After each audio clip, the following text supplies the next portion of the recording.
আসসালামু আলাইকুম। আমি আজকে একটা গল্প বলবো। গল্পের নাম অদৃশ্য নায়ক। সকালবেলা বৃষ্টি ভেজা শহরের গলিগুলোতে পানি আর ময়লার মিশ্র গন্ধ ছড়িয়ে পড়েছে। কেউ ছাতা মাথায় হাঁটছে, কেউ মুখে রুমাল চেপে রাস্তায় চলছে। রাস্তায় পড়ে আছে পচা খাবারের প্যাকেট, প্লাস্টিক ব্যাগ আর নানান রকম বর্জ্য। এই শহরের সবচেয়ে ব্যস্ত আর অপরিচ্ছন্ন এলাকা হচ্ছে দক্ষিণ বাজার। প্রতিদিন হাজারো লোক এখানে আসে, খায়, কেনাকাটা করে, কিন্তু ময়লা ফেলার পর তা কোথায় যায় তা যেন কেউই জানে না।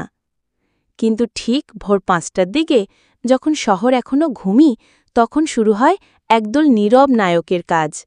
পরিচ্ছন্ন কর্মী হানিফ, রেখা আর ফারুক, তারা মাথায় ঝুঁকি নিয়েই ময়লার স্তূপে নেমে পড়ে। গায়ে গন্ধ লেগে যায়, হাতে গ্লাভসও থাকে না অনেক সময়, তবু কাজ থেমে থাকে না।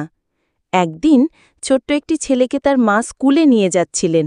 হঠাৎ সে দেখল হানিফ কাকুকে গার্বেজ ট্রাকে ময়লা তুলতে। ছেলেটা বলল, ইস মা, কত গন্ধ, এরা না থাকলে কি হতো?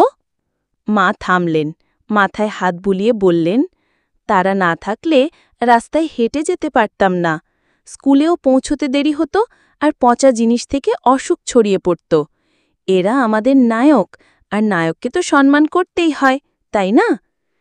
ছেলেটি সেদিন থেকে রাস্তায় কিছু ফেলেনি, আর মা বাবার সাথেও পরিচ্ছন্ন কর্মীদের প্রতি শ্রদ্ধা নিয়ে কথা বলত।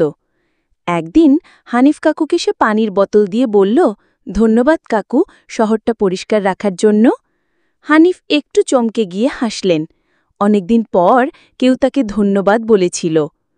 গল্পে শিক্ষণীয় দিক: পরিচ্ছন্ন কর্মীরা ছাড়া শহর অচল।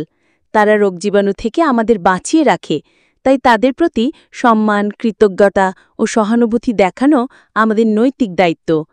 যেভাবে আমরা ডাক্তারের, শিক্ষক বা পুলিশের সম্মান করি, ঠিক তেমনি আমাদের পরিচ্ছন্ন কর্মীদেরও নায়ক হিসেবে দেখা উচিত। কেমন লাগলো আমার গল্পটা? যদি ভালো লাগে সবাই শেয়ার করে দিবেন। প্লিজ সবাই ভালো থাকবেন, নিজের প্রতি খেয়াল রাখবেন। আল্লাহ হাফেজ।